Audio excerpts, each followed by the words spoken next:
Welcome back, everybody. As many of you guys know, I'm a law enforcement trainer and instructor. I train and instruct military and law enforcement all over the country on various law enforcement disciplines to include constitutional law, case law, patrol tactics, use of force, advanced criminal investigations, etc. And man, that is a strong video to try to respond to, but I'm going to do the best that I can for you. So, a couple things to note, man.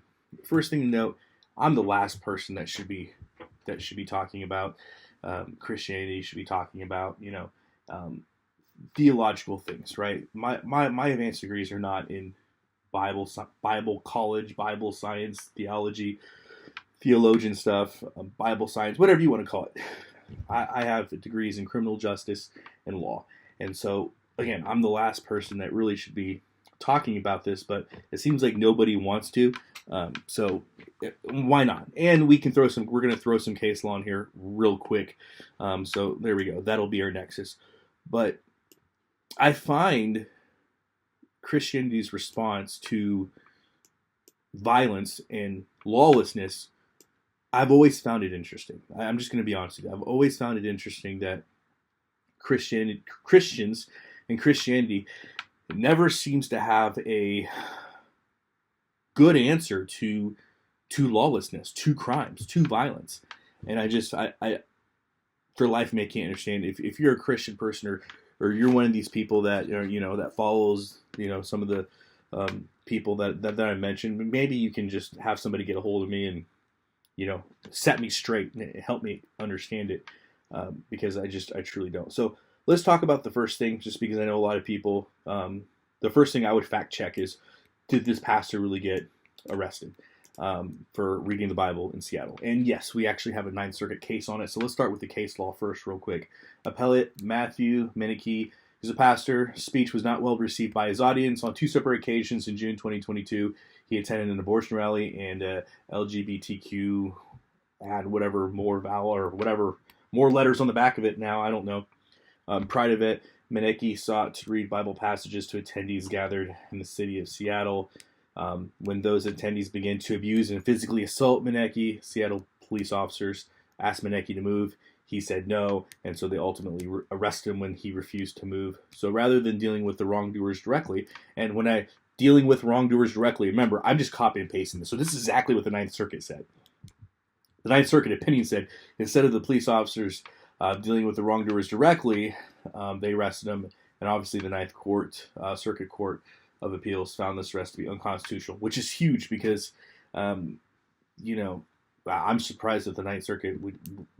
I mean, usually for stuff like this, I would just expect it to go up to the Supreme Court, really, because I've never, the Ninth Circuit, in my opinion, they tend to lean pretty hard against the Constitution. So, with this being said, boom, that arrest really happened. So you have a pastor reading the Bible out loud in Seattle was arrested. Again, that's just brass tacks facts.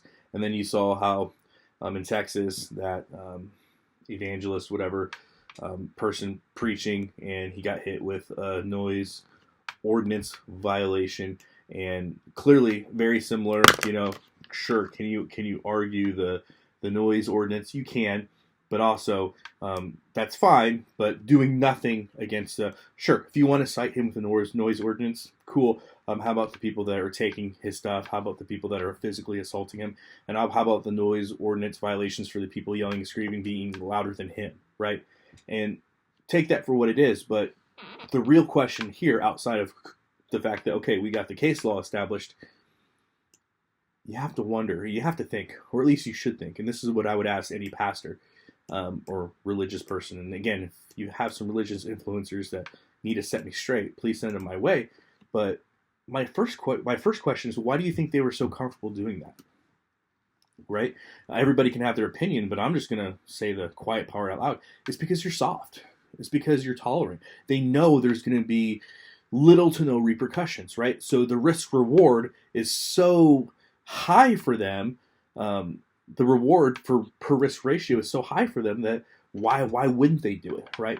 They're absolutely going to get away with it, more likely than not. So them being held accountable is least likely to happen. So being held accountable is the rarity, not the rule, right? It's the exception, not the rule. So when they know that Christians by and large are going to do nothing and they're going to allow themselves to be victimized, they make the perfect victim. You know, it is what it is. And we have to now ask ourselves, okay, well, why are Christians so tolerant and soft? And I think that goes and that plays back to look what the first pastor said, right? He's talking about men, and it's a biblical manhood series. And he, in my opinion, I believe he's taking because he's talking about Paul talking about boasting in his weakness. And that comes from 2 Corinthians 12:9. And so I have that here on the screen. But notice how he didn't even, he said the first part of the verse, but he didn't even read the last part of the verse, right? So I'm going to read the whole verse to you. But he said to me, my grace is sufficient for you, for my power is made perfect in weakness. Therefore, I will boast all the more gladly about my weakness, so that Christ's power may rest upon me. So Paul's saying, hey, I know that I'm weak, but I have God's power, which is going to make me as strong as I can be, right? So the message is not against strength. And so this idea that a pastor would tell men that you need to sulk in your weakness and you need to take on your weakness, and it's such a sweet thing to be weak and realize that there's things in the world that you're never going to be able to control or deal with because the world's an evil place and will always be an evil place until God gets back. So just don't do anything. I don't even know how that's a biblical message. I don't. Again, maybe somebody can set me straight, but this idea that Paul was advocating that we need to be weak couldn't be further from the truth. In fact, I think it just all solidifies, if you want to be as strong as you can be, seek Christ, right? So it's a message of how to be even stronger, regardless of the fact that you may be weak.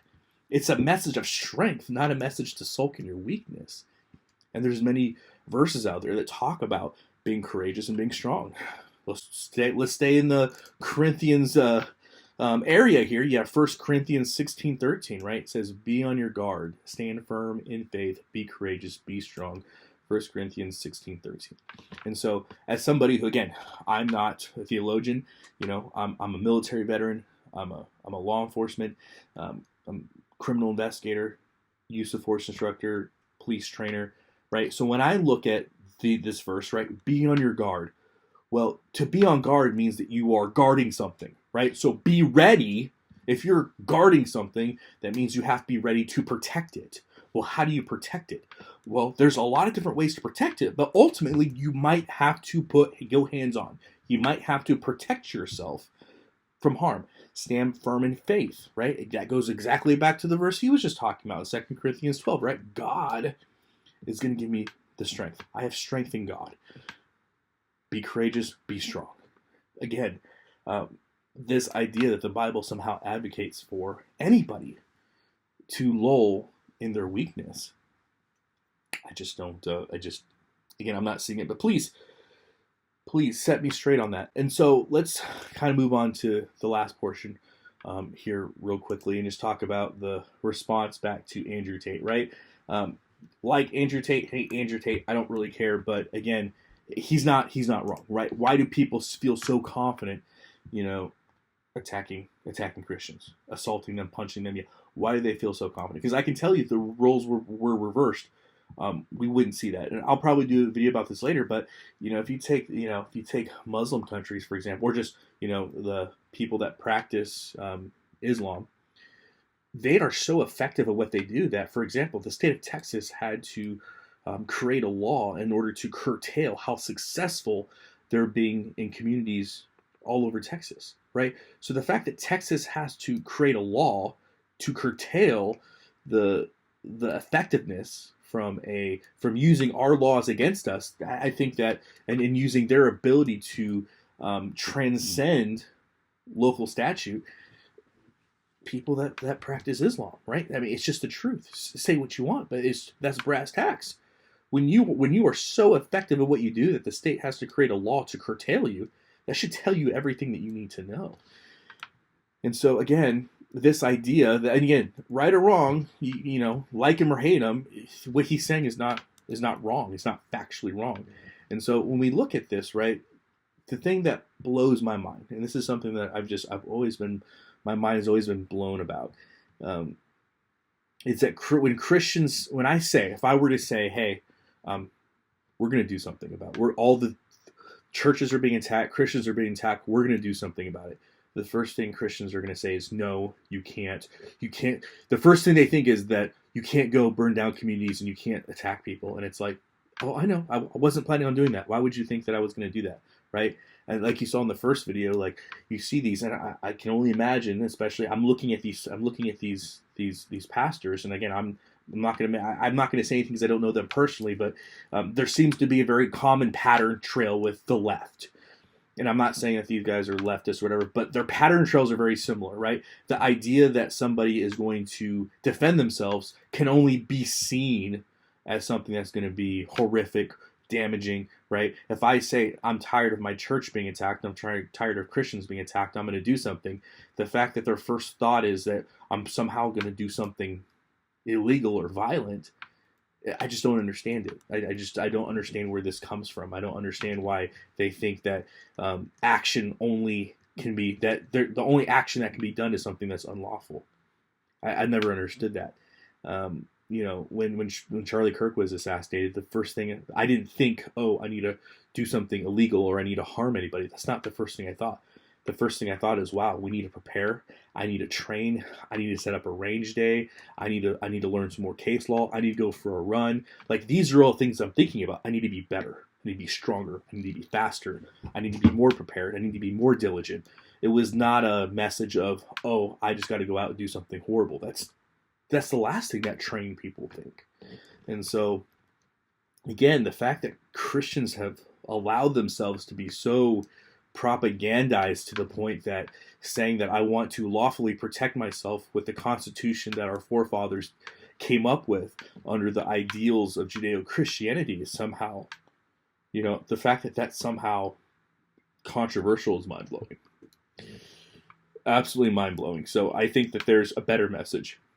I think that young men and women that are seeing what's going on in the world and they're upset with it, I think it's okay to tell them, yeah, you don't have to be tolerant of people that want to hurt you.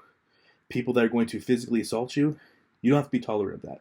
People that would be obscene to children, you don't have to tolerate that. People that would allow drag queen story hour at your church, you don't have to tolerate that, right? You don't have to pretend like that's okay, right? You don't have to pretend like it's normal and okay for you to be assaulted by somebody in public because you're praying, right? You don't have to pretend that that's okay. That's all I'm saying. I'm not saying you have to go out and be violent. I'm just saying you have a legal right to defend yourself, and we have numerous case laws that affirm that. And if that's something you're interested in learning about, let me know.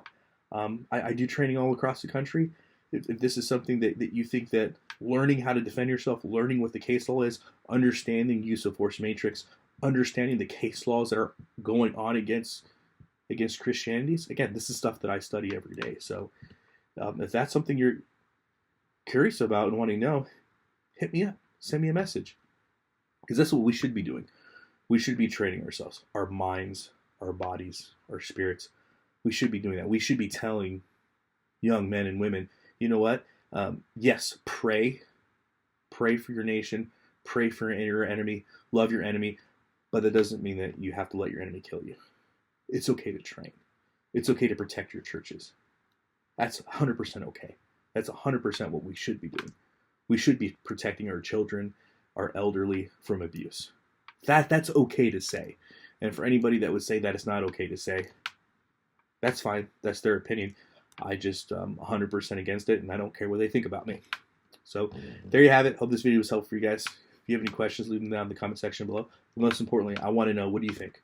What do you think about all this? And we're going to start, as we start to talk more about church response and we start to talk about this stuff, I want you to really think, what are your thoughts? How do you see how do you see the fabric of this unfolding in our country as the days, weeks, years move along? Curious to know. Let me know. As always, guys, long live the Republic.